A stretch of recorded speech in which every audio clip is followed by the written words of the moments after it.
பரிசுத்த ஆவியின் விடுதலை நேரம். என்னை கனவீனப்படுத்தி என்னை அசட்டை பண்ணுகிறவனை நானும் அசட்டை பண்ணுவேன், நானும் அதை தள்ளி போடுவேன் என்று சொல்லுகிறார். இந்த இடத்துல இந்த செய்திக்கு உட்கார்ந்து இருக்கிற உன்னை பார்த்து ஆண்டவர் சொல்லுகிறார், நீ எந்த இடத்தில் கர்த்தரை கனப்படுத்த தவறினாயோ அந்த இடத்தை மாற்றிக்கொள், அதை திருத்திக்கொள், உன்னை கர்த்தர் கனப்படுத்துவார். APE Church presents the Hour of Holy Spirit's Deliverance every Monday at 7 p.m. Don't miss it. Only on Jebam TV. இந்த நாளிலே கர்த்தர் உங்களோடு கூட பேசும்படி எனக்கு தந்த ஒரு வசனம் தான் 1 சாமுவேல் 2:30. ஆகையால் இஸ்ரவேலின் தேவனாகிய கர்த்தர் சொல்லுகிறதாவது, உன் வீட்டாரும் ஒரு அல்லேலூயா சொல்லுங்களேன். அது யார் சொல்லுகிறா? இஸ்ரவேலின் தேவனாகிய கர்த்தர் சொல்லுகிறதாவது, உன் வீட்டாரும் உன் பிதாவின் வீட்டாரும் உன்னுடைய பிதாவின் வீட்டாரும் என்றைக்கும் என் சன்னதியில் நடந்து கொள்வார்கள் என்று, என் சன்னதியில் நடந்து கொள்ளுவார்கள் என்று நான் நிச்சயமாய் சொல்லி இருந்தும், நான் நிச்சயமாக சொல்லி இருந்தும், இனி அது எனக்கு தூரமாய் இருப்பதாக, அது எனக்கு தூரமாய் இருப்பதாக, என்னை கனம் பண்ணுகிறவர்களை, என்னை கனம் பண்ணுகிறவனை நான் கனம் பண்ணுவேன், நான் கனம் பண்ணுகிறேன், என்னை அசட்டை பண்ணுகிறவர்கள், என்னை அசட்டை பண்ணுகிறவர்கள் கனவீனப்படுவார்கள் என்று கர்த்தர் சொல்லுகிறார். கனவீனப்படுவார்கள் என்று கர்த்தர் சொல்லுகிறார். அப்படியே நம்முடைய கைகளை உயர்த்துவோமாக. இந்த இடத்தில் நாம் எங்கு இருக்கிறோம் என்று சொல்லி கரங்களை உயர்த்துங்கள். எங்கள் அன்புள்ள இயேசு சுவாமி, நீ நேற்றும் இன்றும் என்றும் மாறாதவர். உம்முடைய அன்புக்காக நன்றி. இந்த நாளில் இந்த ஊழியர்கள் கூடியிருக்கிறார்கள். இந்த 21ஆம் ஆண்டு நிறைவாண்டு விழாவுக்காய் ஸ்தோத்திரம். உம்முடைய கிருபையானது இவர்களை சூழ்ந்து கொள்ளட்டும் என்று ஜெபிக்கிறேன் இயேசு ரட்சகர் மூலம் பிதாவே, ஆமேன். கைகளை தட்டி தேவனுக்கு ஒரு அல்லேலூயா சொல்லலாம். என் அருமையான தேவனுடைய பிள்ளைகளே, இயேசு கிறிஸ்து என்னும் தேவாதி தேவன் மனிதனாய் இந்த உலகில் உலாவதற்கு முன்பு தேவன் சிலரை தம்முடைய ஊழியத்தின் பாதையில் நடத்தி வருகிறார். இன்றைக்கு வந்திருக்கிற உங்கள் ஒவ்வொருவரோடும் ஆண்டவர் பேசுகிற வார்த்தை இதுதான். அங்கே என்ன சொல்லுகிறார்? ஒரு பக்கம் ஏலி வயதிலே மூத்தவர், மற்றொரு பக்கம் அவனுடைய பிள்ளைகள் காணிக்கைகளையும் அற்பமாக எண்ணி உதைத்தவர்கள், மற்றொரு பக்கம் என் அருமையான கர்த்தருடைய பிள்ளைகளை மலை தேசத்தின் மனிதன், மற்றொரு பக்கம் தேவனுடைய மனிதனாகிய பிள்ளையாண்டானாகிய சாமுவேல், மற்றொரு பக்கம் தேவனுடைய ஜனங்கள். ஆனால் ஆண்டவர் சொன்ன வார்த்தை என்ன சொல்லுகிறது? அங்கே என் அருமையான கர்த்தருடைய பிள்ளைகளே, சாமுவேல் அங்கே பிள்ளையாண்டான். அவன் ஒரு மாபெரும் தீர்க்கதரிசி, ஒரு தேவனுடைய மனுஷன் மட்டுமல்ல. மற்றொரு பக்கம் முதிர்ந்த வயது உள்ள ஒரு தேவ மனிதர் தான் ஏலி, அவருடைய பிள்ளைகள். ஆனால் இந்த இடத்திலே ஆண்டவர் சொன்னார், என்ன சொல்லுகிறார்? என்னை கனம் பண்ணுகிறவனை நான் கனம் பண்ணுகிறேன் என்றார். கைகளை தட்டி தேவனுக்கு ஒரு அல்லேலூயா சொல்லுங்கள் பார்க்கலாம். பலத்த கைகளை தட்டி. என்னை கனம் பண்ணும் மனிதன் எவனோ அவனை நான் கனம் பண்ணுகிறேன். என்னை அசட்டை பண்ணும் எந்த மனிதனையும் நான் கனஈனப்படுத்துகிற கர்த்தர் சொல்லுகிறார் என்று சொன்னார். அப்படி என்றால் அநேகருடைய ஆவிக்குரிய அனுபவத்திலே அதிகபட்சமாக 100 ஊழியர்கள் இருப்பென்று சொன்னால் அதில் 99 பேர், ஏன் 90 பேருக்கு மேலானவர்களே கனவீனப்படுத்தப்படுகிறார்கள், கனப்படுத்தப்படுவதே இல்லை. காரணம் என்ன? நம்முடைய வாழ்க்கையில் இருக்கிற அபிஷேகம், நமக்குள் இருக்கிற தேவ வல்லமை, நமக்குள் இருக்கிற கர்த்தருடைய கிருபை தேவனுடையதா என்பதை நாம் கவனிக்க வேண்டும். வேதம் சொல்லுகிறது, என்னை கனப்படுத்தும் மனிதனை நான் கனப்படுத்துவேன் என்றார். ஒரு அல்லேலூயா சொல்லுங்களேன். இன்றைக்கு அநேகர் தேவனை கனப்படுத்துவதே கிடையாது. சில மனிதர்களை கனப்படுத்துகிறார்கள், சில மனிதர்களை கனவீனப்படுத்துகிறார்கள். 50 பேர் ஒரு சபையில் இருந்தார். அந்த ஊழியனுக்கு ஒரு பெயர் ரெவரண்ட், டாக்டர் என்று சொல்லுகிறார்கள். ஆனால் வேதம் என்ன சொல்லுகிறது? என்னை கனம் பண்ணுகிறவனை நான் கனம் பண்ணுகிறேன். என் அருமையான கர்த்தருடைய பிள்ளைகளே, ஏறத்தாழ 46 ஆண்டு காலங்கள் தேவனுடைய ஊழியத்தை செய்து முடித்திருக்கிறேன். வருகிற மே மாதம் வந்தால் அடுத்த மாதம் 47ஆம் வருடத்தில் நான் கால் வைக்கிறேன். ஆனால் வேதம் சொல்லுகிறது, என்னை கனப்படுத்துகிறவனை நான் கனப்படுத்துகிறேன் என்று சொல்லுகிறார்.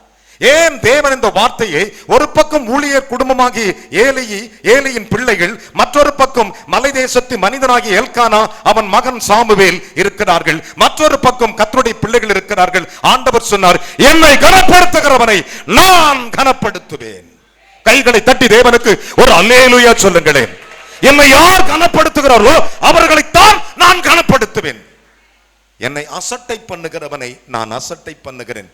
சில ஊழியர்கள் சொல்லுவார்கள், ஐயா நான் மிகவும் கஷ்டப்படுகிறேன், நான் மிகவும் நொறுக்கப்படுகிறேன், மிக கஷ்டத்தின் நடுவில் வாழ்ந்து வருகின்ற என்று சொல்லுவார்கள்.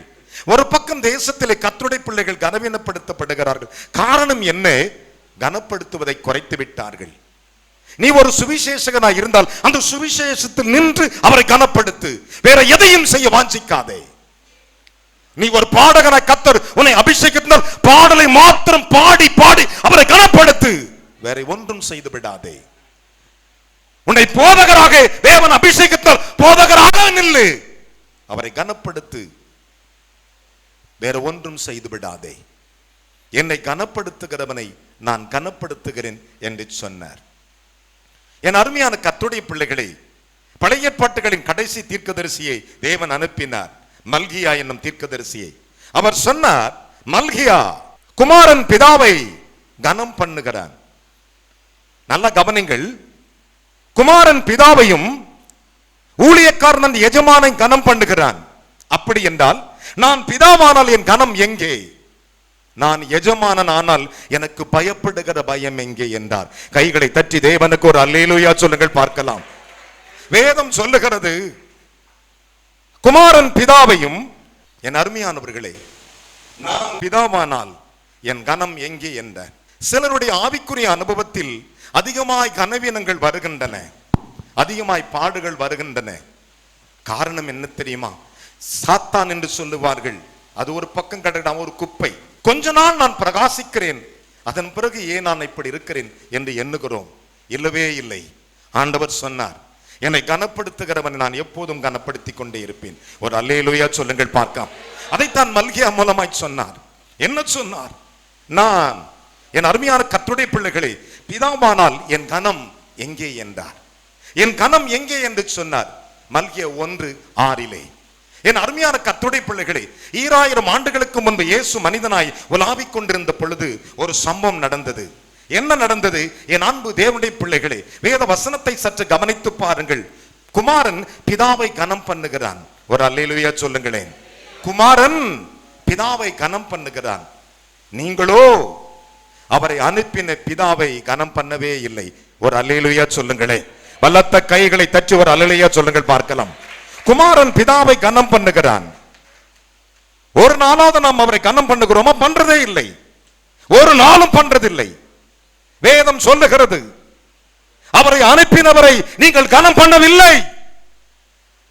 தேவன் ஒரு ஊழியக்காரனாக உன்னை அபிஷேகித்த பொழுது உனக்கு ஒரு கனத்தை கர்த்தர் வைத்திருந்தார். யோவான் எழுதின சுவிசேஷம் 5ஆம் அதிகாரம் 23ஆம் வசனத்தை வாசிக்க கேட்போமாக. குமாரனை கனம் பண்ணாதவன் பிதாவை, அனுப்பின பிதாவை கனம் பண்ணாதவன். கைகளை தட்டி ஒரு அல்லேலூயா சொல்லுங்களேன். குமாரனை கனம் பண்ணாதவன் அவரை அனுப்பின பிதாவை கனம் பண்ணுகிறதே இல்லை. கைகளை உயர்த்தி 3 அல்லேலூயா சொல்லுங்கள் பார்க்கலாம். ஹalleluya. எந்த மனுஷன் இயேசுவை கனப்படுத்துகிறானோ அந்த மனுஷன் தான் அவரை அனுப்பின பிதாவை கனப்படுத்துகிறான். நானும் பிதாவும் ஒன்றாயிருக்கிறோம் என்று சொன்னான். குமாரனை கனம் பண்ணாதவன் அவரை அனுப்பின பிதாவை கனம் பண்ணுவதே இல்லை. ஊழியக்காரராகிய முதலாவது நீங்கள் இன்றைக்கு இயேசு நாமத்தில் சொல்லுகிறேன், மெய்யாகவே அது ஏழை விசுவாசியா இருந்தாலும் பணக்கார விசுவாசியா, ஏழை ஆத்துமாவோ பணக்கார ஆத்துமாவோ, நீ கனம் பண்ணுவாயானால் கர்த்தர் உன்னை தவசாயத்திலே கனப்படுத்த வல்லவராய் இருக்கிறார். உன்னை பார்க்கும்போது பிடிக்காம இருக்கலாம், நீ அழகில்லாமல் இருக்கலாம், நீ அசிங்கமா இருக்கலாம், நீ தீர்ப்பானவராய் இருக்கலாம். ஆனால் ஒன்று, கர்த்தருக்கு பயப்படுகிறவனை அவன் கனம் பண்ணுகிறான். கைகளை தட்டி தேவனுக்கு 3 அல்லேலூயா சொல்ல மாட்டீங்களா? பலத்த கைகளை தட்டி இஸ்ரவேலின் தேவனுக்கு. இஸ்ரவேலின் தாவீது அரசனது சொன்னான், ஆகாதவன் பார்வைக்கு அவன் தீர்ப்பானவன், ஆனால் கர்த்தருக்கு பயப்படுகிறவனை அவன் கனம் பண்ணுகிறான்.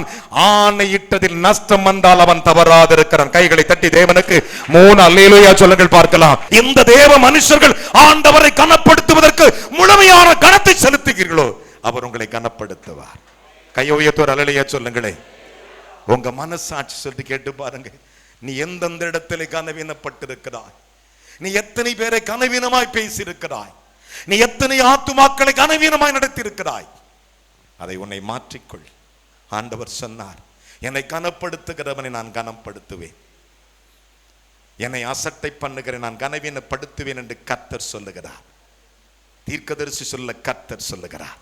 என் அருமையான தேவனுடைய பிள்ளைகளே, இன்றைக்கு நாம் ஊழியம் செய்கிறோம் அல்லவா, விசுவாசிக்கிறோம் அல்லவா, ஏன் நம்முடைய வாழ்க்கையின் ஆசீர்வாதம் எங்கே, நம்முடைய கனம் எங்கே என்று சொல்லும் பொழுது நீ அவரை கனப்படுத்திப்பார். நீ அவரை கனப்படுத்துவாயானால் உன் வாழ்க்கையில எல்லாவற்றையும் அவர் ஆசீர்வாதமாக்கி தருவார். கரங்களை தட்டி தேவனுக்கு 3 அல்லேலூயா சொல்லுங்கள் பார்க்கலாம். வாய்களை தட்டி தேவனுக்கு ஸ்தோத்திரம். என்னை கனப்படுத்தும் எந்த மனுஷனையும் நான் கனப்படுத்துவேன் என்று சொல்லி இருக்கிறார். என்னை கனவீனப்படுத்தி என்னை அசட்டை பண்ணுகிறவனை நானும் அசட்டை பண்ணுவேன், நானும் அதை தள்ளி போடுவேன் என்று சொல்லுகிறார். இந்த இடத்துல இந்த செய்திக்காக உட்கார்ந்திருக்கிற உன்னை பார்த்து ஆண்டவர் சொல்லுகிறார், நீ எந்த இடத்தில் கர்த்தரை கனப்படுத்த தவறினாயோ அந்த இடத்தை மாற்றிக்கொள், அதை திருத்திக்கொள். உன்னை கர்த்தர் கனப்படுத்துவார். உன்னை கர்த்தர் வாளாக்காமல் தலையாக்குவார். நீ கீழாகாமல் மேலாவாய். உன் வாழ்க்கை அதுதான் பிரியமானவர்களே, அதுதான் பிரியமானவர்களே. என் அன்பு தேவனுடைய பிள்ளைகளே, அவன் பார்வைக்கு தீழ்ப்பானவனாயிருந்தாலும் கர்த்தருக்கு பயப்படுகிறவனையோ அவன் கனம் பண்ணுகிறான். ஆனை இட்டதில் நஷ்டம் வந்தாலும் தவறாது இருக்கிறான். கைகளை தட்டி தேவனுக்கு ஒரு அல்லேலூயா சொல்லுங்கள் பார்க்கலாம். சங்கீதங்களின் புஸ்தகம் 15ஆம் அதிகாரம் 4வது வசனம் அதை பின்வருமாறு விளக்குகின்றன. என் அருமையான கர்த்தருடைய பிள்ளைகளே, ஒரு குடும்பத்தை உங்களுக்கு முன்பாக, ஒரு ஆவிக்குரிய குடும்பத்தை உங்களுக்கு நான் காட்ட விரும்புகிறேன். என் அன்பு தேவனுடைய பிள்ளைகளே, அந்த குடும்பத்தின் மனுஷன் பெயர் யாபேஸ். ஒரு அல்லேலூயா சொல்லுங்களே. யாபேஸ் தன் சகோதரனுக்கு முன்பு கனம் பெற்றிருந்தான். எல்லா சகோதரனும் அங்கே இருக்கும்போது அவன் கனம் பெற்றிருந்தான். அவனுடைய தாய் அவனை துக்கத்தில் கர்ப்பந்தரித்தாள். அதனாலே அவனுக்கு யாபேஸ் என்று பெயரிட்டாள். நான் துக்கத்தோடு என் பிள்ளையை பெற்றிருக்கிறேன், அதனால யாபேஸ் என்று பெயரிடுகிறேன். யாபேஸ் என்பதற்கு துக்கம் என்ற அர்த்தம். ஆனா ஆண்டவர் சொன்னார், உங்கள் துக்கம், உங்கள் துக்கம், உங்கள் துக்கம். ஒரு அல்லேலூயா சொல்ல மாட்டீங்களா? அல்லேலூயா. யாபேசை கவனித்து பாருங்கள். அவன் சகோதரனுக்கு முன்பு அவன் கனம் பெற்றிருந்தான். அவனுடைய தாய் அவனை துக்கத்தில் கற்பம் தரித்தாள். அதனால யாபேஸ் என்று பெயரிட்டாள். யாபேஸ் தன் தேவனாகிய கர்த்தரை நோக்கி அவன் வேண்டிக் கொண்டான். காரணம், அவன் ஜெபிக்கிற ஒரு ஜெப வீரனாயிருந்தான். அதனால் அவன் கனம் பெற்றான். அவன் கனம் பெற்றபடியினாலே அவன் இருந்த தேசத்தில், அவன் வாழ்ந்த பட்டணத்திலே அவன் பேரே வைத்தார்கள். கைகளை தட்டி தேவனுக்கு 3 அல்லேலூயா சொல்லுங்களே. பலத்த கைகளை தட்டி தேவனுக்கு கர்த்தருக்கு ஸ்தோத்திரம். இந்த உலகத்திலே ஒரு பெரிய ஃபுட்பால் வீரன் இருக்கிறான். தெரியுமா உங்களுக்கு? யாருன்னு தெரியுமா? Cristiano Ronaldo. அவனுடைய தாய்க்கு 7வது மகனோ 9வது மகனோ. அவருடைய தகப்பனார் வயல்வெளியிலே கூலி வேலை செய்கிற ஒரு மனுஷன். அந்த நேரத்தில் தேசமெங்கும் பஞ்சம் உண்டானது. நடந்ததை சொல்லுகிறேன். அந்த நேரத்திலே அந்த மனுஷி கர்ப்பவதியாயிருந்தாள். அவருடைய கணவரார் உறவினர் சொன்னார்கள், ஏதாவது ஒரு மருந்தை குடிச்சு அந்த குழந்தையை கொன்றுவிடு என்று சொன்னார்கள். அப்ப அந்த அம்மா சொல்லிச்சு, கர்த்தரே எனக்கு கொடுத்த பிள்ளையை நான் கொல்ல மாட்டேன் என்று சொல்லி அந்த பஞ்ச காலத்திலே அந்த பிள்ளையை பெற்றெடுத்தாள். அந்த பிள்ளை சற்று வியாதியோடு தான் பிறந்தது. ஆனால் அந்த தாயாருடைய விசுவாசம், எனக்கு ஆண்டவர் கொடுத்திருக்கிறார், என் பிள்ளை ஆசீர்வதிப்பார் என்று அந்த மகள் அப்படி வாழ்ந்தாள். நாட்கள் ஓடியது. எந்த கிராமத்தில் பிறந்தானோ அந்த பட்டணத்தில் இருக்கிற ஏர்போர்ட்டுக்கு பெயர் ரொனால்ட் கிறிஸ்டியன் ஏர்போர்ட் என்று பெயர் வந்தது. கைகளை தட்டி தேவனுக்கு ஒரு அல்லேலூயா சொல்லுங்கள் பார்க்கலாம். பலத்த கைகளை தட்டி. காரணம், அவருடைய தாயினுடைய ஜெபம், நான் அழிக்க மாட்டேன், நான் கொல்ல மாட்டேன், பிள்ளையை கர்த்தர் எனக்கு கொடுத்தார். அந்த பிள்ளையை அவள் கனத்தோடு வளர்த்தினாள். என் அருமையான மகனே, மகளே, அதனால கிறிஸ்டியான் ரொனால்டோ ஏர்போர்ட் என்று அவன் பிறந்த ஊருக்கு பெயர் வந்தது. என் அன்பு பிள்ளைகளே, அற்பமாக எண்ணப்படலாம் நாம். ஒருவேளை அம்மா இல்லை, அப்பா இல்லை, மனைவி நிமித்தம் ஒரு சுகம் இல்லை, வாழ்க்கையில ஒன்றும் இல்லை என்று நாம் நினைத்து தடுமாறும் பொழுது உன்னை கனப்படுத்த ஒருவர் இருக்கிறார். நீ அவரை கனப்படுத்திப்பா. ஊழியனே, விசுவாசியே, உன்னோடு ஆண்டவர் பேசுகிறார். இந்த செய்தியை கேட்கிற தேவதாசர்களே, கர்த்தர் சொன்னார், என்னை கனப்படுத்தும் மனுஷனை நான் கனப்படுத்துவேன், என்னை கனப்படுத்தும் மனுஷனை நான் கனப்படுத்துவேன். என் அருமையானவர்களே, நம்முடைய வாழ்க்கையில் ஏன் கனவீனங்கள் வருகிறது? அவரை சரியாக கனப்படுத்துவதில்லை, அவரை சரியாக கனப்படுத்துவதில்லை. இன்றைக்கு உங்களை பார்த்து சொல்லுகிறார், என்னை கனப்படுத்திப்பா, என்னை சரியாக கனப்படுத்து, ஸ்தோத்திரத்தில கனப்படுத்து, துதியில கனப்படுத்து, ஜெபத்தில கனப்படுத்து, ஊழியத்தில கனப்படுத்து, என்னை கனப்படுத்து, என்னை கனப்படுத்திப்பார் என்று ஆண்டவர் சொல்லுகிறார். என் அருமையான கர்த்தருடைய பிள்ளைகளே, அதனால தான் யாபேஸ் இருந்த அந்த ஊரிலே அவன் பேரே வைத்தார்கள் யாபேஸ் பட்டணம் என்று சொல்லி. கைகளை தட்டி தேவனுக்கு 3 அல்லேலூயா சொல்லுங்களே. ஹல்லேலூயா. 1 நாளாகம் 10ஆம் அதிகாரம் 11வது வசனம் அதை பின்வருமாறு சொல்லுகிறது. அவன் பிறந்த அந்த பட்டணத்துக்கு பெயரே வைத்தார்கள் யாபேசின் பட்டணம் என்று சொல்லி. என் அருமையான மகனே, என் அருமையான தேவனுடைய பிள்ளைகளே, இன்றைக்கு கர்த்தர் உன்னோடு கூட பேசுகிற ஒரு காரியம், என்னை நீ கனப்படுத்துவாயானால் நான் உன்னை கனப்படுத்துவேன். ஐயா, என் சபையில கொஞ்சம் பேர் வர்றாங்க, அப்படி மட்டும் நினைக்காதே. அவருக்கு மட்டும் தெரியும். நீ சரியா கனப்படுத்தினா உன்னை தேடி ஆத்துமாக்களை அனுப்பி கொண்டே இருப்பார். இன்றைக்கு நாம் தரித்திரம் என்று எண்ணுகிறோமே, இல்ல. ஏனுடைய வாழ்க்கையில் ஆசீர்வாதம் இல்லை. வசனம் சொல்லுகிறது, ஐஸ்வர்யமும் கனமும் தேவரீர் உம்மாலே வருகிறது, அதை ஆளுகிறவர் நீரே. கைகளை தட்டி தேவனுக்கு 3 அல்லேலூயா சொல்லுகிற பலத்த கை தட்டி அப்பாவுக்கு ஹalleluya. ஐஸ்வர்யமும் கனமும் உம்மாலே வருகிறது, தேவரீர் ஆளுகிறவர் நீரே. அப்படின்னா ஒருத்தவனை உயர்த்துகிறவரும் அவரே, ஒருத்தவனை தாழ்த்துகிறவரும் அவரே. கைகளை தட்டி தேவனுக்கு 3 அல்லேலூயா சொல்லணும். தாழ்ந்துட்டு நினைக்க கூடாது. வசனம் சொல்லுகிறது, ரோமர் கழுத நிருபத்தை நீங்கள் வாசிக்கும் பொழுது 9:21 சொல்லுது, கனமுள்ள பாத்திரத்தை ஒன்றையும் கனவீனமான பாத்திரத்தை உருவாக்க மண்ணில் மேல் எனக்கு அதிகாரம் இல்லையோ என்று கேட்டார். அதனைத்தான் 1 நாளாகமம் புத்தகம் 29:12 சொல்லுது, ஐஸ்வர்யம் கனமும் தேவரீர் உம்மாலே வருகிறதை அதை ஆளுகிறவர் நீரே என்று சொன்னான். அனைத்தையும் ஆளுகிறவர் நீரே. கைகளை தட்டி ஒரு அல்லேலூயா சொல்லுங்களே. என்ன விசுவாச கைத்தட்டு! இதுக்கு பேர் தான் கைத்தட்டா? நான் ஆண்டவருக்கு முன்பு கனத்தோடு வாழ் நினைக்கிற மட்டும் கை வைத்துங்க. என்னோடு என் தரித்திரம் இயேசு நாமத்தில் தொலையணும். இனி எவன் வீட்டுக்கு நான் போய் நிக்க மாட்டேன் அப்படின்னு சொல்றவங்க 3 அல்லேலூயா சொல்லுங்களே. அல்லேலூயா, அல்லேலூயா. பாருங்க, தேவனுடைய மனுஷனாகிய தீர்க்கதரிசி போவார். போகும் பொழுது கனம் பெற்ற ஒரு ஸ்திரீ அவருக்கு மேல வீட்டுல கொண்டு போய் ஒரு கட்டில் போட்டு ஒரு விளக்க வச்சு மண்பானையில தண்ணி ஊத்தி வச்சுதான். யாருக்கு? அதுதான் ஆசீர்வாதம், அதுதான் ஆசீர்வாதம். வேதம் சொல்லுகிறது. என் அருமையான கர்த்தருடைய பிள்ளைகளே, அதைத்தான் சங்கீதக்காரன் அழகா நறுக்குன்னு ஒரு வார்த்தை சொன்னாயா. இன்றைக்கு இந்த வார்த்தையின்படி உங்களை ஆசீர்வதித்து அனுப்ப போகிறேன். நீங்கள் யாரோ எனக்கு தெரியாது. இந்த ஜெபத்தை ஜெபிக்கும் பொழுது ஒரே ஒரு ஆல்டர்கால் தான் கொடுப்பேன். இந்த அபிஷேகத்தோடு இந்த இடத்தை விட்டு நீ போவாயானால் நாளை தினத்திலிருந்து வருகிற ஞாயிற்றுக்கிழமை உன் சபையிலே உன் ஆராதனை வித்தியாசமாய் இருக்கும். கைகளை தட்டி தேவனுக்கு ஒரு அல்லேலூயா சொல்லுங்கள் பார்க்கலாம். அல்லேலூயா. சங்கீதங்களின் புத்தகம் 149:9 சொல்லுகிறது, இந்த கனம் அவருடைய பரிசுத்தவான்கள் யாவருக்குரியது என்று சொன்னான். அல்லேலூயா. இந்த கனம் அவருடைய பரிசுத்தவான்கள். அப்படின்னா இங்க பாருங்க, அவருடைய பரிசுத்தவான்களுக்கு, அவருக்கு ஊழியம் செய்கிறவர்களுக்கு, அவரை ஆராதிக்கிறவர்களுக்கு, அவரை துதிக்கிறவர்களுக்கு, அவரை மேன்மைப்படுத்துகிறவர்களுக்கு இந்த கனம். அருமையானவர்கள், பிறந்துச்சு. சகோதரியும் ஊழியக்காரன், சகோதரனும் ஊழியக்காரன், மற்றொரு சகோதரன் ஊழியக்காரன். மூத்தவன் ஆண்மகன், 2வது பெண்மகள், 3வது ஆண்மகன். 3 பேருமே ஊழியக்காரர்கள். வேற யாரும் அல்ல. அதில் ஒருவனுடைய பெயர் ஆரோன், இன்னொருவனுடைய பெயர் மீரியாம், இன்னொருவனுடைய மோசே. கையை உயர்த்தி ஒரு அல்லேலூயா சொல்லுங்களே. இந்த 3 பேருமே ஊழியத்திற்கு அழைக்கப்பட்டார்கள். மீரியாம் தீர்க்கதரிசி என்று யாத்ராகம் சொல்லுகிறது. மீரியாம் பாடுவாள் என்று யாத்ராகம் சொல்லுகிறது. அப்ப வனாந்தரத்தில் மட்டுமல்ல, அவர் சிவந்த சமுத்திரத்தை பாடிக்கொண்டான் வேதம் சொல்லுகிறது. ஆனால் ஒன்றை தெரிஞ்சு கொள்ளுங்க, 3 பேருமே ஊழியக்காரங்க. நம்ம ஆரோனை போல் அழைக்கப்படாவிட்டால் கனமான ஊழியம் செய்ய முன்னாடி எபிரேயர் புஸ்தகத்தில் தான் வாசிப்பீங்க. விசுவாச ஆகமத்தில் மற்ற எந்த இடத்துலையும் இருக்காது. ஒரு அல்லேலூயா சொல்லுங்களே. பைபிள்ல 66 புஸ்தகம் இருக்குது. அந்த 66 புஸ்தகத்தில் 8,10,097 வார்த்தை இருக்கிறது. ஆமென்றும் ஆமென்றும் இருக்கிறது.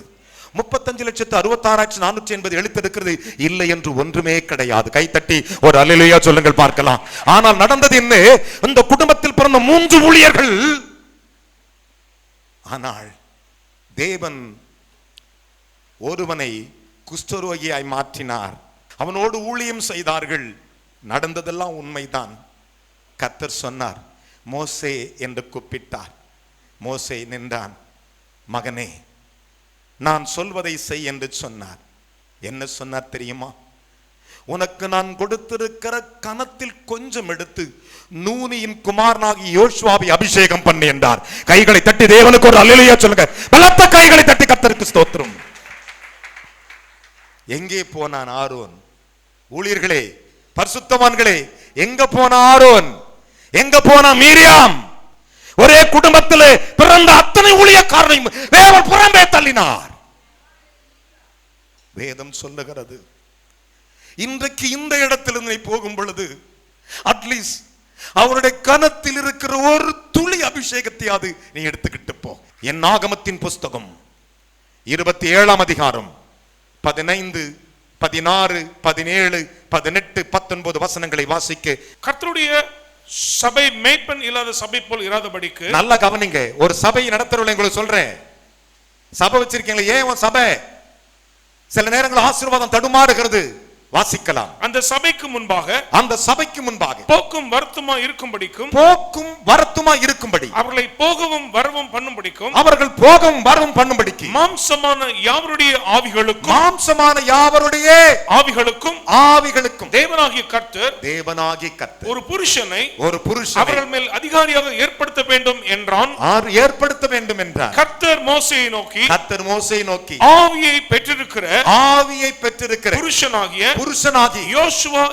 யோசுவா என்னும் நூனின் குமாரனை, கையை உயர்த்தி ஒரு அல்லேலூயா சொல்லுங்களே, நூனியின் குமாரனை நீ தெரிந்து கொண்டு அவன் மேல் உன் கையை வைத்து, கையை உயர்த்தி ஒரு அல்லேலூயா சொல்லுங்களே. நல்ல கவனிங்க.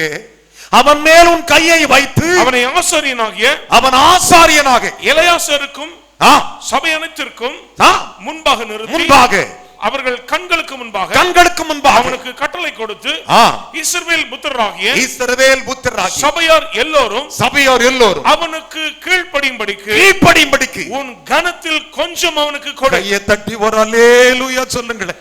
பலத்த கைகளை தட்டி என்று சொன்னார். மோசே, எல்லா கனத்தையும் உங்ககிட்ட கொடுத்திருக்கிறேன்டா.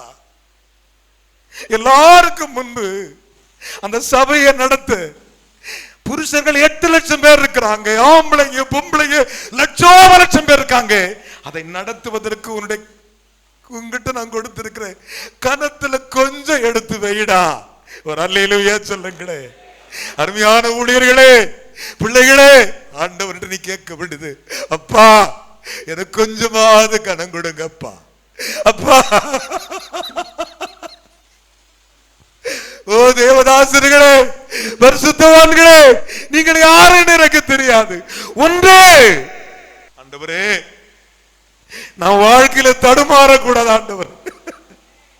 ஆண்டவரே, அழைக்கப்பட்டு ஆரோன் தள்ளப்பட்டு போனான், மீரியாம் குஷ்டரோகி ஆனான், காரித்துப்ப சொல்லுகிற ஆண்டவர், நீ காரித்துப்பினால் அவளுடைய தகப்பன் வந்து காரித்துப்பினால் சுகமாவா என்று சொன்னார். தீர்க்க தரிசனம் சொன்னவள், பாட்டு பாடினவள், அந்நிய பாசை பேசினவள். ஓ தேவதாசர்களே, உன்னை தேவன் எந்த இடத்தில் வைத்திருக்கிறார் என்று எண்ணிப்பார். மோசேயை பார்த்து அவர் சொல்றார், உன்கிட்ட இருக்கிற கனத்தை கொஞ்சோண்டு எடுத்து அவனுக்கு வை. அந்த கொஞ்ச கனம் அத்தனை லட்சம் பேரை வழி நடத்தும் என்றார். கைகளை தட்டி தேவனுக்கு 3 அல்லேலூயா சொல்லுங்க பார்க்கலாம். அல்லேலூயா வாசிக்கலாம். இஸ்ரவேல் புத்திரராகிய சபையார் எல்லோரும் அவனுக்கு கீழ்ப்படியும்படிக்கு உன் கனத்தில் கொஞ்சம் அவனுக்கு கொடு. உன்னிடத்தில் இருக்கிற கனத்தை கொஞ்சம் அவனுக்கு கொடு. அவன் ஆசாரியனாகிய எலெயாசாருக்கு முன்பாக நிற்க, அவனின் நிமித்தம் அந்த ஆசாரியன் கர்த்தருடைய சன்னிதானத்தில் வந்து ஊரிம் என்னும் நியாயத்தினாலே அவருடைய கட்டளையின்படியே அவனும் அவனோடு கூட இஸ்ரவேல் புத்திரராகிய சபையார் எல்லோரும் வரவும் வேண்டியது, போகவும் அவருடைய கட்டளையின்படி வரவும் நியமிக்க வேண்டியதாயிருக்கிறது என்றான். வரலையே சொல்லுங்களே, சத்தமா சொல்ல மாட்டீங்களா? சத்தமா சொல்லுங்க பார்க்கலாம். அப்படி நான் நீ ஒரு விசுவாசை நடத்தும் போது, ஊழியம் செய்யும் போது நீ போக்குவரத்துமா இருக்குமாயானால், ஒன்று உன்னிடத்தில் ஒரு கனம் தேவை. அந்த கனம் தேவனால் வரும். அல்லேலூயா. அதைத்தான் ஆண்டவர் சொன்னார், என்னை கனப்படுத்துகிறவன் நான் கனப்படுத்துகிறேன், என்னை அசட்டை பண்ணுகிறவனை நான் கன ஈனப்படுத்தும் என்று கர்த்தர் சொல்லுகிறார். நான் பிதாவானால் என் கனம் எங்கே? நான் உன்னை ஆசீர்வதிக்க விரும்புகிறேன், ஆனா நீ தூரமா இருக்கிறையே. நான் உன்னை ஆசீர்வதிக்க விரும்புகிறேன். ஏசாயா இஸ்ரவேலை பார்த்து சொன்னார், நீ என் பார்வைக்கு அருமையானபடி நான் கனம் பெற்றாய். கைகளை தட்டி தேவனுக்கு ஒரு அல்லேலூயா சொல்லுகிறேன். நீ என்னுடைய பார்வைக்கு அருமையானபடியால் கனம் பெற்றாய், நான் உன்னை சிநேகித்தேன். கர்த்தரிடத்தில் கனத்தை எவன் பெறுகிறானோ அவனை தான் கர்த்தர் நேசிப்பார். இல்ல நேசிக்கவே மாட்டார். அப்படியே கோ கோ அண்டு போயிடுவார். வேதம் சொல்லுகிறது, நான் உன்னை சிநேகித்தேன், உனக்கு பதிலாக மனுஷர்களையும் உன் ஜீவனுக்கு ஈடாக ஜனங்களையும் கொடுப்பேன். கைகளை தட்டி தேவனுக்கு 3 அல்லேலூயா சொல்லுங்களே. அல்லேலூயா. இன்றைக்கு இந்த வார்த்தை கேட்கிற அருமையான ஊழியர்களே, வந்திருக்கிற தேவதாசர்களே, இன்றைக்கு இந்த கனத்தில் கொஞ்சமாவது நீ எடுக்காமல் போனால் நீ ஊழியக்காரர் அல்ல. யாவரும் திருப்பிக் கொள்ளுங்கள். 1 சாமுவேலின் புஸ்தகம் 18ஆம் அதிகாரம். யாவரும் திருப்பிக் கொண்டவர்களாக கவனிங்கள். 1 சாமுவேல் 18 எடுத்துக்கொண்ட நீங்கள் அதில் 29வது வசனத்தில் கை வையுங்கள்.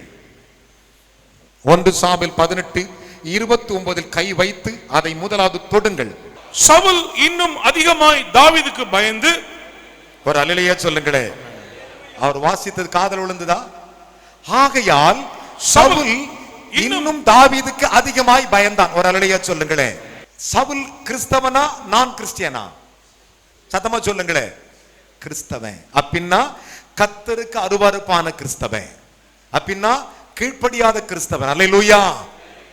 மாடுகளை ஆடுகளை மிருக ஜீவன்களை பள்ளம் தோண்டி புதைத்து வைத்த மனுஷன். ஒரு அல்லேலூயா சொல்லுங்களே. என் காதுகளில் விழுகிற ஆடுகளின் மாடுகள் சத்தம் என்ன என்று கேட்டான். ஒரு அல்லேலூயா சொல்லுங்களே. அப்படிப்பட்ட கிறிஸ்தவர் நடுவிலே இருக்கிற அந்த கிறிஸ்தவர்களுக்கு பெயர் தான் உனக்கு அவர்கள் சத்துரு. அல்லேலூயா சொல்லணும். உனக்கு அவங்க யாரு? அவங்க கிறிஸ்டியன், ஆனா இப்படிலாம் நடக்கிறாங்களே, அவங்க உனக்கு சத்துரு.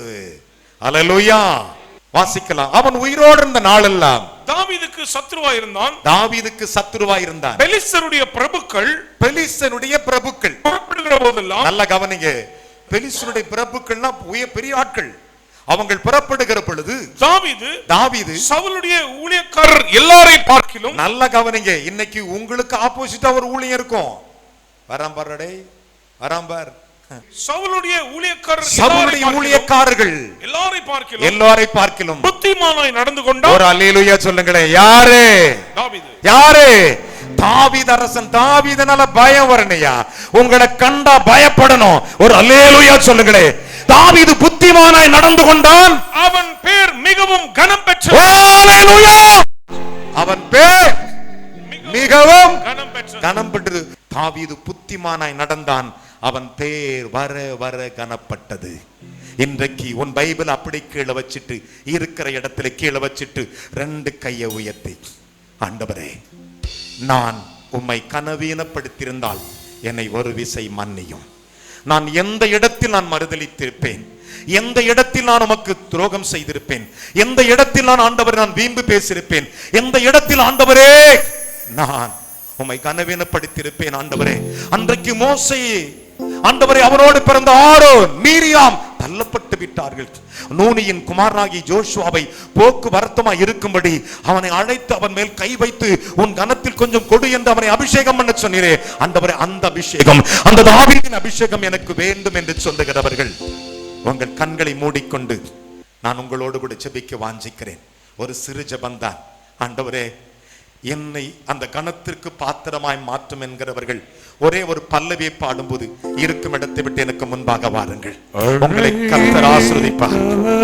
நீ ஊழியக்காரனை எண்ணிக்கொள்ளாதே, இருக்கும் இடத்தை விட்டு அப்படியே முன்னே வாருங்கள். Thank you Jesus. அப்படியே முன்னே வாருங்கள். நீங்களுடைய சகோதரர்கள், சகோதர சிநேகிதத்தோடு உங்களை அழைக்கிறேன். நான் விசுவாசிக்கிறேன், நான் நம்புகிறேன். இந்த நிமிஷத்திலிருந்து என் சபைக்கும் என் ஜனங்களுக்கும் என்னை பார்த்த எல்லா கண்களுக்கும் எல்லா ஜாதிகளுக்கும் முன்பு நான் கனப்படுத்தப்படுவேன். என்னை கனப்படுத்துவேன் என்று நம்பிக்கையோடு கூட விசுவாசித்து என்னை ஒப்புக் கொடுக்கிறேன். உம்முடைய ஆவியை என் மேல் அமர பண்ணும். என்னை ஆசீர்வதியும். இயேசுவின் நாமத்தில் ஜெபிக்கிறேன் நல்ல பிதா.